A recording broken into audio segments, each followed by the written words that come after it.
Bienvenue dans cette édition de Première Classe TV. Nous nous rendons cette semaine aux États-Unis.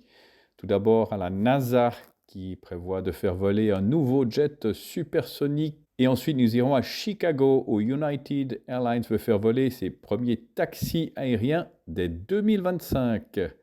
L'aviation du futur, c'est tout de suite sur Première Classe TV. Voler à une vitesse supérieure à celle du son a toujours eu un inconvénient. Le bang sonique, qui génère des ondes de choc à des kilomètres à la ronde, fait trembler les vitres, déclenche les alarmes des voitures et cause des dommages à l'environnement. Les autorités américaines ont interdit les vols supersoniques terrestres pendant des décennies en raison du bruit produit par les avions lorsqu'ils franchissent le mur du son. Mais la NASA travaille sur un avion supersonique expérimental, le X-59, qui minimise ce bruit. Au lieu d'un bruit explosif, le son ressemblera à celui d'une portière de voiture qui se referme au coin de la rue. L'agence spatiale prévoit d'effectuer son premier vol d'essai dans le courant de l'année, ce qui pourrait rouvrir la porte au voyage supersonique après la mise hors service du Concorde en 2003. Avant sa mise à l'arrêt, le Concorde réduisait de moitié le trajet entre New York et Londres ou Paris, le ramenant à 3h30 en se déplaçant à Mach 2, soit 2 fois la vitesse du son. En collaboration avec Lockheed Martin, la NASA a créé un avion qui franchit le mur du son sans bruit.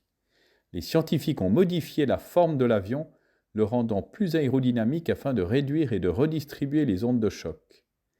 Le X-59 mesure un peu moins de 30 mètres de long, moins de la moitié de la longueur du Concorde, et est plus aérodynamique avec un nez beaucoup plus long. Mais bien sûr, il ne peut accueillir qu'un seul pilote au lieu d'une cabine remplie de passagers. Mais si la formule de l'avion X-59 Quest fonctionne, il pourrait servir de modèle pour les jets supersoniques du futur, y compris les jets commerciaux.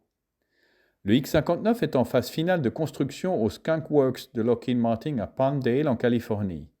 Cet avion expérimental long et étroit réduit le bruit de 105 décibels, de son d'un coup de tonnerre, à 75 décibels, ce qui correspond à un ronronnement d'un aspirateur. Les ingénieurs ont conçu l'avion de manière à ce qu'il présente un design épuré qui réduit la traînée en ramenant les ailes vers l'arrière et en éliminant le cockpit qui se dresse à l'avant de l'avion. Le X-59 renonce entièrement au hublot avant en faveur d'un système de vision externe conçu et fabriqué par la NASA. 2 caméras situées au-dessus et au-dessous de l'avion permettent de visualiser en temps réel l'avant de l'appareil, tandis que des capteurs transmettent des données à un affichage tête haute de haute technologie sur un écran HD.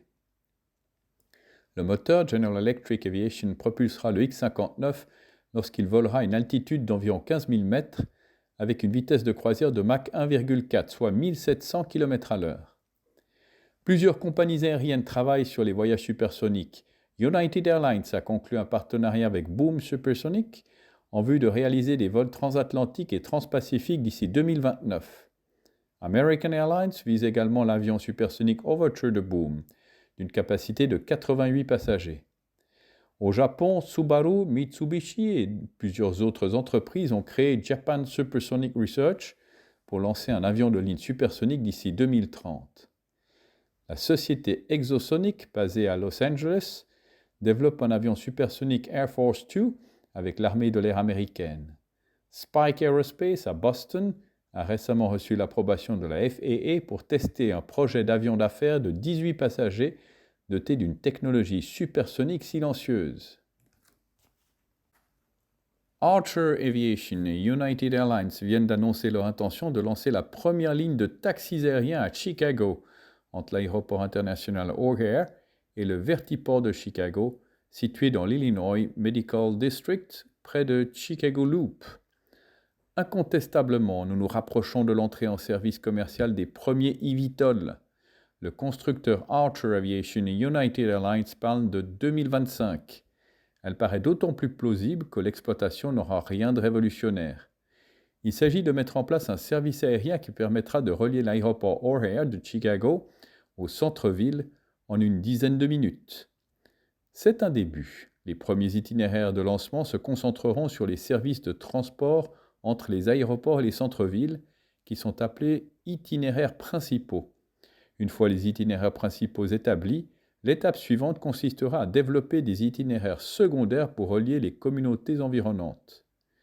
Il va falloir attendre encore un peu pour connaître les tarifs. United parle d'une alternative sûre, durable, peu bruyante et compétitive en termes de coûts au transport terrestre.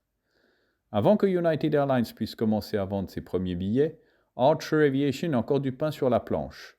Le constructeur californien a dévoilé début mars 2023 le premier prototype du Midnight en cours d'assemblage. Il prévoit de commencer les essais en vol de cet eVTOL au milieu de cette année. L'assemblage du premier Midnight de série est prévu à la fin de cette année et son premier vol début de l'année prochaine. Archer prévoit de construire 6 aéronefs destinés au programme de certification. C'est ainsi que se termine cette édition de Première Classe TV. N'oubliez pas de cliquer sur j'aime, de vous abonner, de partager ces vidéos. Nous nous retrouvons la semaine prochaine avec le nouvel eVTOL d'Airbus. D'ici là, bon vol à tous.